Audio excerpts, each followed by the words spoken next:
진짜 전략 다인경제 이승조 대표와 함께합니다. 어서 오세요. 예, 안녕하세요. 네, 일단은 뭐 미국은 미국이고 우리 증시 같은 경우에는 최근에 거버넌스 문제를 눈여겨보자라고 말씀해 주셨습니다. 이번 주에 가장 큰 거버넌스 문제가 삼성그룹주의 이 상속세 문제 그리고 지분 정리 문제 아니겠습니까? 일단은 또 어제 시장에서 호텔신라 우선주가 상한가를 갔어요. 여러 가지 이야기가 나온 거죠. 설명을 좀 해주시죠. 좀 뭐라 그럴까요? 그 차가운 싸움이 시작됐다. 그렇게 보세요? 예. 뭐 일각에서는 4월 30일 날 이제 확정 지분이 나올 거다라고 보는데 그러려고 그러면 유언장이 나와야 됩니다. 네. 그러니까 경로 의존성이라는 단어가 있는데 유언장이 나오느냐 안 나오느냐 요거를 잘 보시고요. 그다음에 저는 뉴스보다 호텔신라 우선주가 상한가 쳤다는 데 더 방점을 둡니다. 네. 그게 왜 중요하냐면 이 단어 때문에 그랬을 것 어떤 같습니다. 단어일까요? 공유주주. 이 공유주주라는 얘기는 삼성생명을 공동으로 관리하고 분할 아직 안 하겠다. 이 논리지 않습니까? 그렇죠. 그리고 이부진 그 호텔신라 사장이 확정된 게 대법원까지 간 게 2020년 1월 27일이더라고요. 네. 그러면 저는 이 연골고리에 이 공유주주가 계속 연결되지 않았나 이런 생각이 듭니다. 이유는 하나하나씩 스토리 풀어보시죠.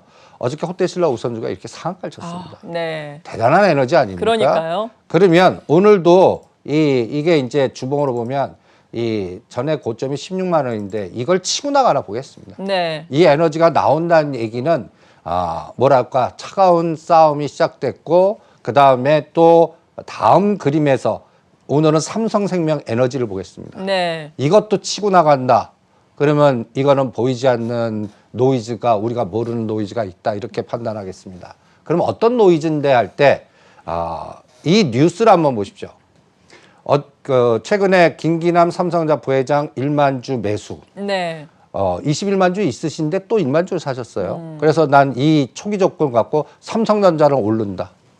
그리고 삼성물산 미텍사스의 태양광, 삼성물산의 이 투자 뉴스가 왜 나왔을까? 네. 이것도 계속 추적을 하겠습니다. 또 하나, 삼성전자 지분 구조를 한번 보시면 저는 이제 어떤 또 스토리텔링, 그러니까 팩트보다는 제가 드라마 작가 같이 드라마 소설을 쓰겠습니다. 네. 그래서 이제 유언장 나와서 여기 보시면 삼성전자의 대주주가 삼성생명이 8.5 있지 않습니까? 그렇죠. 삼성물산이 5, 이건희 회장님이 4. 네. 이 4가 삼성물산으로 합치는지 보겠습니다. 예. 그러면 이제 대주주가 삼성물산이 되겠죠? 그렇죠. 그러려고 그러면 이건 유언장이 나와야 됩니다. 네. 유언장에 삼성전자 내가 갖고 있는 지분을 삼성물산한테 무상으로 증여한다. 그럼 이게 또 어떠면 이거 갖다 얘기해서 상속세가 오히려 상속세에서 빠지고 네. 법인세를 냅니다. 네. 그러면 계산을 해보는 거예요. 상속 내는 규모보다 한 2조에서 3조를 줄일 수가 있습니다. 그렇게 되면 그러면 유언장이 나와야겠죠. 이 유언장 나오냐 안 나오냐가 이제 30일 날 가장 핵심이고요. 만약에 이 시나리오가 나오면요. 삼성전자 주가는 구만전자 볼 거다 이렇게 판단하겠습니다. 네. 그러면 그 다음에 가장 핵심은 또 삼성생명 아니겠습니까? 그렇죠. 그럼 삼성생명 그리고 여기에서 이제 공유 지분이라는 거는 이제부터 공동관리 시스템이나 뭔가 확정되기 전까지는 뭔가 지주사 지금 가장 핵심이 이제부터 법률로는 삼성물산과 삼성 옛날 제일모직 합병 이 과정이 이제 재판이 시작되거든요. 네. 그런데 이 삼성물산 보시면 이재용 회장님이 부회장이 17.4, 이부진 5.6, 이서연 5.6. 여기도 공동관리 시스템. 그러니까 삼성물산으로 만약에 삼성전자 가면 여기로 이제 배분되지 않겠습니까? 어떤 의미에서는 지배구조가. 이 구조를 그리고 갖다 얘기해서 검찰 쪽의 공격을 오히려 이걸 키워서 막아내는 방식을 쓰는구나. 이거는 장기전을 대비하는 것 같거든요. 그러면 또 하나 삼성생명 주주를 보십시오. 그러면 이건희 회장님 이 20.7을 어떻게 배분하느냐는 이제 30일 날 여기도 유언장이 나오느냐. 네. 또 여기서는 또 어떤 생각이 드냐면 사회화는 하나, 사회화는 재원은 뭐로 하나. 이걸 또 추적하겠습니다. 네. 그리고 어저께 호텔신라 우선주가 또 상한가 친 것들 이렇게 보시면 여러분들 삼성생명에 그리고 여기에 개인 주주들 외에 이마트하고 신세계가 있습니다. 꽤 많네요. 여기가 또 어떻게 작동하나를 또 보겠고요. 그렇죠. 가장 중요한 자사주가 있습니다. 자사주가 상당히 있어요. 이게 또 자사주 마법을 보이나 그러면 또 어떤 소설까지 확장되냐면 삼성생명이 금융 지주로 가려고 하는 준비를 하나 별 생각을 다 합니다. 네. 이런 부분들을 체크를 해보시죠. 그다음에 이제 삼성전자를 다시 한번 돌아보겠습니다. 여러분들 삼성전자 보시면 제일 속상하실 거예요. 작년 10월. 답답하죠. 예. 저 고가에 사신 분들은 마이너스 13.7% 나왔고 제가 여기 보시면 8만을 딱 돌파하는 게 12월 30일이더라고요. 요때는 아마 4%. 근데 이때 12월 달에 코스피 200 종목 중에 바이오 제약만 빼고요. 아무거나 던져도 삼성전자 수익률에 10배가 나더라고요. 10배씩이나요? 예. 4%에 50% 나는 게 네. 거의 100개가 넘어요. 그러니까 그리고 이 과정에서 얼마나 이 규모를 보세요. 개인 투자자가 17조를 산 겁니다. 그렇죠. 예. 이게 이제 상당히 그 상대 비교 감각에서 이 17조라는 에너지가 상당히 답답하실 겁니다. 그 사이에 외국인은 5조, 연기금은 6조. 이건 8만 원부터 지금까지의 판 규모입니다. 그러면 그때 대충 감을 잡으시라고 네. 12월 30일부터 이 상순위 상위 몇 개만 집어 갖고 와봤습니다. 동국제감 190, HMM 150, FNF 한정기술 더블, KCC 64, 빅히트 이런 종목들. 그러니까 괴리가 느껴지네요. 예, 괴리가 많이 느껴지죠. 네. 그러니까 우리나라 대표는 삼성전자만 쳐다보신 분은 이런 걸 다 놓치신 겁니다. 그럼요. 그 다음에 근데 이거는 피하신 분 잘하신 거예요. 여기를 보면 여기는 샤예요. 이것도 그렇죠. 예. 오히려 보시면 셀트리온이 여기 들어가요. 셀트리온. 그 다음에 종근당, 일양약품, SK바이오팜, SK케미칼 쭉 보면 바이오 제약주로 구성될 수 있다. 이렇게 판단할 수가 있습니다. 네. 그래서 정리를 하죠. 저는 유언장이 나올 것 같아요. 나오고 네. 그 다음에 그 사회환원 규모가 나올 것 같습니다. 그 부분이 중요하죠. 예. 그러면서 상속세 재원은 확 줄 것 같아요. 그러니까 사회 출연 쪽 상속세 빠질 것 같고 삼성물산으로 삼성전자 가는 거 빠지고 그러면 이제 상속세 내는 게 전체 상속 재원의 이게 이제 6분의 1을 먼저 내는 거거든요. 상속세 재원에서 이제 11조 정도는 작년도에 확정이 됐거든요. 그러면 2조를 먼저 내는 겁니다. 그건 네. 이미 준비가 된 것 같아요. 그러면 문제는 뭐냐? 5년 동안 분납할 기간 동안 이 추적이 어떻게 되나? 이 공동으로 가는 삼성생명과 그 다음에 여기서 저는 이 삼성 SDS를 뭐라 그럴까요? 매각하지 않을까 이런 생각이 솔직히 듭니다. 그래서 삼성 SDS 지분 갖고 계신 분은 좀 답답하지 않을까라는 생각이 또 여기에서 들고요. 그런 건 그렇게 왜 생각을 하냐면요. 여러분들 여기 보면 상속재원에 2조 1천억 원 이달 말까지 납부하고 5년에 걸쳐서 분할 납부하는데 방법입니다. 여기서 이제 그 연납은 정기 1.8 이자율이 1.2로 낮아졌더라고요. 그게 1년 규모가 줄인 게 얼마인지 아십니까? 600억 정도 줍니다. 있네. 대단한 규모입니다. 그리고 가장 핵심이 이 호텔신라일 것 같아요. 네. 호텔신라 대주주가 누구죠? 이부진 아니죠. 예. 그렇죠. 그렇게 생각하는데 아니죠.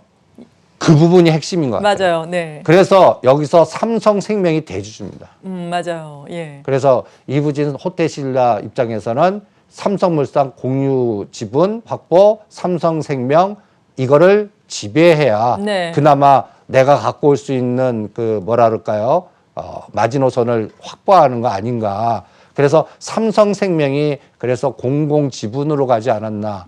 그러면 요번에 4월 30일 날 유언장이 나오면 이거 블록들이 한번 나올 것 같아요. 네. 그럼 블록들 재원은 삼성 SDS밖에 없어요. 아. 그러니까 과거에 그래서 깨끗하게 삼성 SDS 지분 블록들과 삼성생명 호텔신라 이게 이부진 호텔신라 개인 지분으로 뭔가 그림이 그려지면 이거는 원활하게 합의를 보는 스타일로 가는 거고요. 예.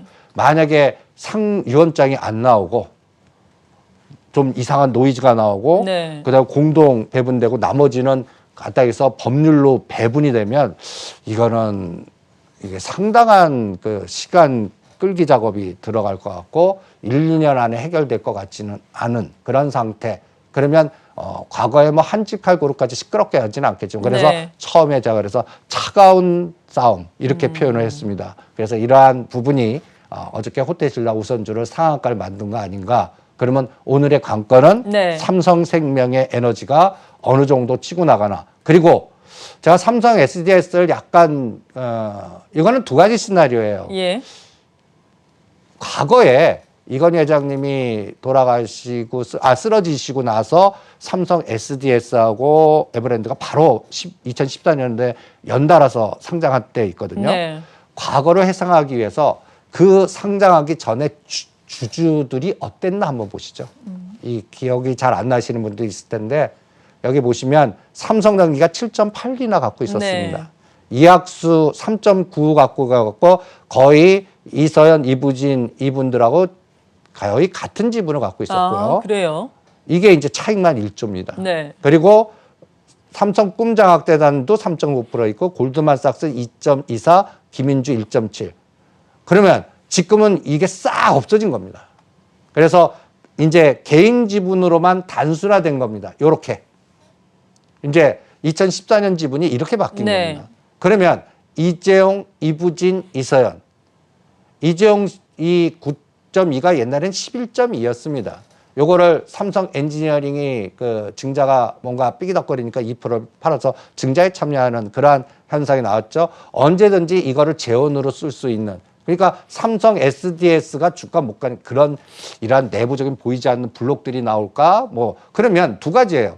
오히려 담보 잡고 시간이 오래 끌면 그러면 이거는 주가를 올려서 파는 시나리오가 나올 것 같고 그다음에 자연스럽게 해결되면 뭔가 이 가격대에서 블록들이 나온다는 생각이 들고요. 그래서 이 삼성 SDS는 이 거버넌스 게임의 3순위다 이렇게 판단하고 지금 호텔신라, 우선주, 삼성물산, EUB 그다음에 오늘은 삼성생명이 이러한 공공지분 에너지로 10만 원을 치고 네. 나가는지 이거를 속도를 보면서 앞으로의 진행하는 과정 그리고 삼성전자가 이제 그 적어도 9만 전자 에너지를 주는지 그런데 여기서 또 가장 핵심이 있습니다. 어떤 핵심인가요? 삼성전자 거버넌스로 가는 거지 예. IT의 업황 이 순환에 호조로 가는 건 아니다.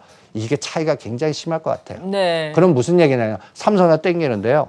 SK하이닉스 쇼걸 수도 있다. 아, 그럴 수도 있죠. 그런 차이를 구분하셔서 전략을 짜는데 참고를 해 주십시오라고 오늘 삼성생명이 공공지분의 이 단어가 나온 네. 카오스를 여러분들한테 여러 가지 시나리오 전략으로 한번 풀어봐 드렸습니다. 네, 그렇다면 단기적으로 보자면은 이 이슈를 가지고 삼성생명 그리고 호텔신라 우선주 유망하게 볼 수가 있다라고 생각을 하시는 거죠. 그렇죠. 예. 그리고 삼성 바이오로직스나 네. 삼성물산이나 삼성 SDS는 뭔가 거기에서는 마이너스 에너지가 나올 수가 있고 이런 차별화가 굉장히 중요할 것 같고 네. 그다음에 이제 대장인 삼성전자는 이제 29일 날 대규모 투자를 오히려 발표할 것 같아요. 대규모 투자요? 예. 뭐 미국에도 그렇고 지금 아까 첫 뉴스에 빅데이터에 삼성물산에 대한 또 태양광 네. 이런 것들도 마찬가지 전략이고 뭔가 호재성 뉴스가 상당히 많이 나올 것 같고 그 다음에 이제 우리가 동태적으로 투적해야 될 거는 네.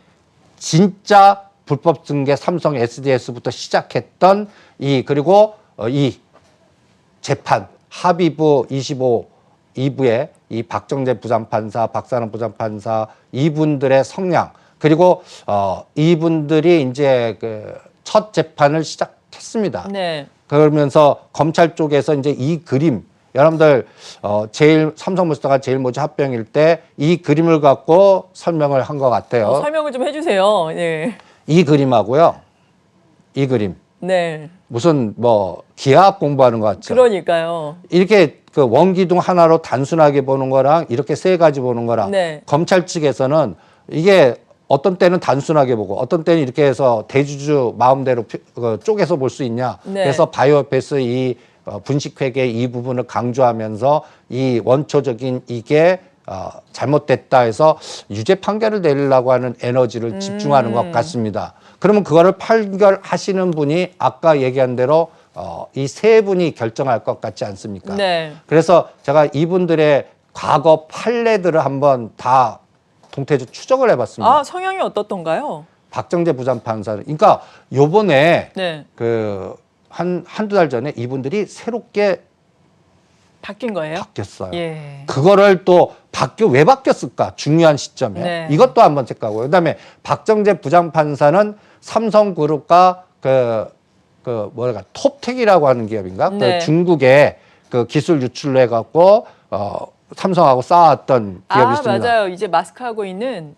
근데 예. 박정재 부장판사가 톱텍 측 손을 들어주시고. 아, 그랬어요? 예. 그 다음에 박사랑 부장판사는 지금 조국 펀드 정사락 이런 것들 판결 내리신 분이에요.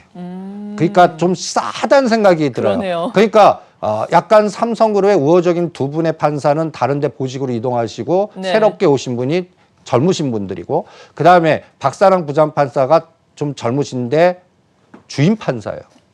근데 여성분입니다. 네. 그러니까 상당히 이 부분의 불확실성이 저는 증폭됐다라고 판단하겠습니다. 그래서 앞으로 이 삼성물산과 제일모직의 합병 이 관련된 법률 리스크 노이즈는 내년 대선까지 계속 시끄러울 것 같습니다. 그래서 저는 쉽게 해결되지는 않을 거다라는 생각이 들어서 이 부분을 가장 핵심으로 잡아야 되지 않을까.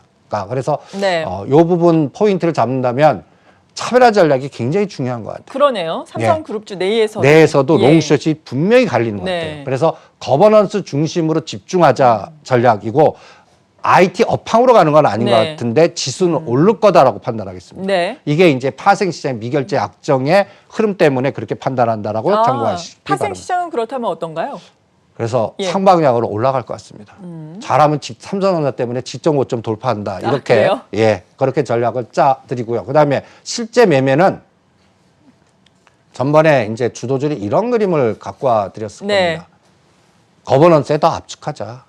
그러니까 핀셋 전략으로. 이제 삼성그룹의 호텔신라 우가 상한가를 쳤습니다. 예. 그럼 삼성생명의 에너지가 어떻게 되나? 그리고 현대차 지배구조 거버넌스에서는 현대건설 요새 건설주라 아주 좋아요. 네, 이게 계속 그렇죠. 치고 나가나? 그러면 남은 게 뭐냐?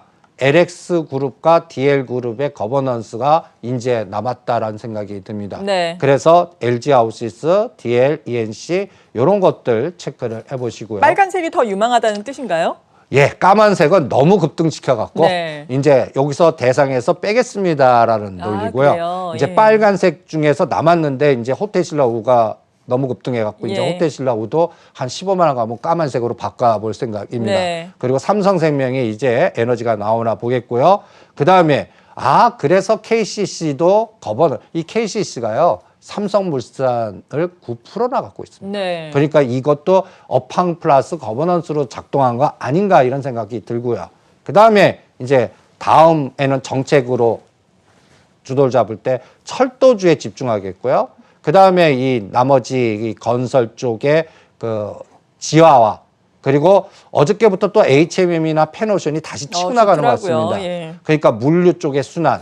그래서 주도주의 핀셋 전략은 변함이 없는 것 같은데 네. 여전히 거버넌스 차별화 전략을 강조해 드리겠습니다. 네, 그렇군요. 지금까지 다인경제 이승조 대표와 함께했습니다. 고맙습니다. 네, 수고하십시오.